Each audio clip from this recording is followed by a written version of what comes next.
जो क्रूस पे कुर्बान है वो मेरा मसीहा है। हर ज़ख्म जो उसका है वो मेरे गुनाह का है। जो क्रूस पे कुर्बान है वो मेरा मसीहा है। हर ज़ख्म जो उसका है वो मेरे गुनाह का। परमेश्वर के नाम की महिमा हो। प्रभात मनन की आराधना संबंधी मनन में आप सभी का हार्दिक स्वागत है। प्यारो, आइए एक बार फिर से हम अपने ध्यान को हमारे प्रभु यीशु मसीह की ओर लगाएंगे। पिछले सप्ताह हमने मनन किया था कि मोरिया पर्वत पर परमेश्वर ने एक भेड़ को प्रबंध किया था, अर्थात एक व्यक्ति के लिए एक भेड़। फिर पहली फसह के दिन मिस्र देश के गुलामी से निकालने और उस मृत्यु से बचाने के लिए परमेश्वर ने एक परिवार के लिए एक भेड़ को प्रबंध किया था। और उसी रीति से यशायाह की पुस्तक 53 अध्याय उसके 8 में हम पढ़ते हैं, मेरे ही लोगों के अपराधों के कारण उस पर मार पड़ी। मेरे ही लोग अर्थात एक जाति के लोग। इसका मतलब एक भेड़ एक जाति के लोगों के लिए बलिदान हुआ। परमेश्वर ने आरंभ से ही अपने लोगों को आने वाले मसीहा और उसके बलिदान को एक मेमना के बलिदान के रूप में अलग अलग समयों में प्रकट किया था। जैसे कि इसहाक के लिए एक मेमना एक व्यक्ति के लिए बलिदान किया गया। A lamb was sacrificed for a person. मिस्र में एक मेमना एक परिवार के लिए बलिदान किया गया था। A lamb was sacrificed for a family. यशायाह 53 अध्याय में एक मेमना एक जाति के लोगों के लिए बलिदान किया गया। A lamb was sacrificed for a group of people.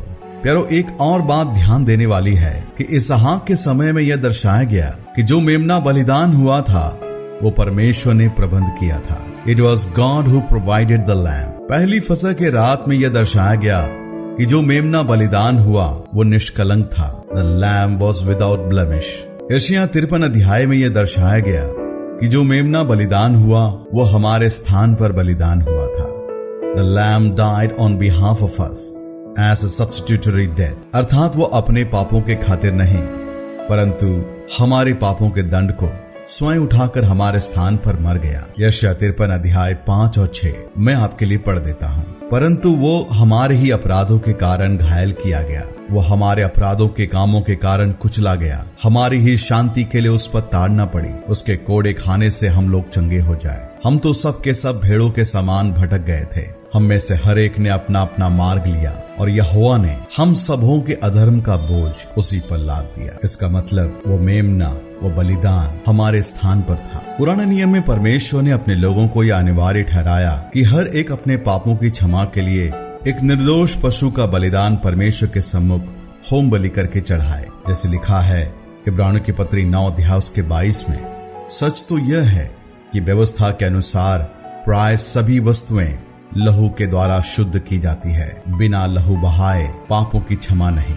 Without shedding of blood is no remission. प्यारो, वास्तव में परमेश्वर अपने लोगों को आने वाला मसीहा प्रभु यीशु मसीह और उसके बलिदान को समझाना चाहता था। और जब वो मसीह वास्तव में इस धरती पर अपने कदम को रखा तो परमेश्वर ने इस महान सच्चाई की घोषणा खुलेआम लोगों के सम्मुख किया। हम यूहन्ना 1 अध्याय उसके 29 में पढ़ते हैं, दूसरे दिन उसने यीशु को अपनी ओर आते देखकर कहा, देखो ये परमेश्वर का मेमना है जो जगत का पाप उठा ले जाता है। यहाँ पर एक खास बात और गौर करने वाली है। ये मेमना जो परमेश्वर के द्वारा भेजा गया था वह एक व्यक्ति के लिए मात्र नहीं था, एक परिवार के लिए मात्र नहीं था, या एक जाति अथवा वर्ग के लोगों के लिए मात्र नहीं था, परंतु वह समस्त जगत के पापों को उठा ले जाने के लिए भेजा गया था। देखो यह परमेश्वर का मेमना है जो जगत का पाप उठा ले जाता है। पुराने नियम के अध्ययन से एक बड़ी सच्चाई जो समझ में आती है कि परमेश्वर के लोग जब जब पाप करते थे और उन्हें अपने पापों के प्रायश्चित के लिए एक निर्दोष पशु का बलिदान चढ़ाना पड़ता था और यह बलिदान उसके पापों को ढांप देता था। अर्थात पाप तो वहीं पर होता था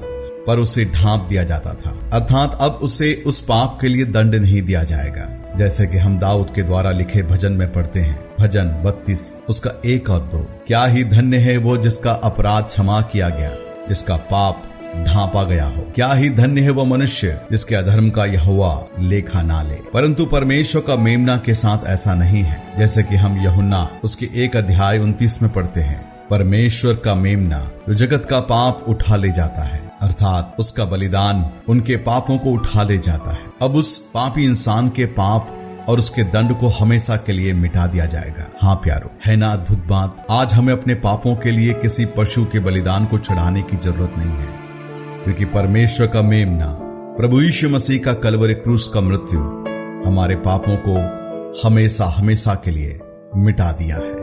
आज हम उस पर विश्वास करने के द्वारा हमें उद्धार और अनंत काल का जीवन परमेश्वर की ओर से सेंत मेत में मिलता है। आइए इन्हीं विचारों को ध्यान करते हुए हम उस परमेश्वर का मेमना प्रभु यीशु मसीह की जय जयकार करें जो हमारे लिए बलिदान हुआ। आइए हम भी उन चारों प्राणी और 24 प्राचीनों के संग मिलकर उस मेमने के सम्मुख झुके, जिसकी चर्चा प्रकाशित वाक्य की पुस्तक उसका 5 अध्याय 8 से 10 में लिखा है। हम भी उनके संग मिलकर इस गीत को गाने पाए। तू इस पुस्तक को लेने, इसकी मुहरे खोलने के योग्य है, क्योंकि तूने बद्ध होकर अपने लहू से हर एक कुल और भाषा और लोग और जाति में से परमेश्वर के लिए लोगों को मोल लिया है और उन्हें हमारे परमेश्वर के लिए एक राज्य और याजक बनाया है। परमेश्वर के नाम की महिमा हो। हम इस विषय को आगे भी जारी रखेंगे। आप सबको मेरा जय मसीह। को मुझे जीवन खुद मौत सही उसने, खुद मौत सही उसने। क्या खूब है कुर्बानी, क्या प्यार अनोखा है, क्या प्यार अनोखा है, जो क्रूस पे कुर्बान है।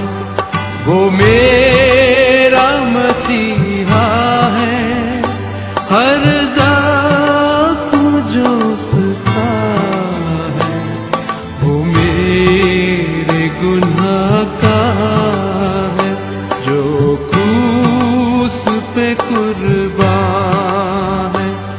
वो मेरा मसीहा है, हर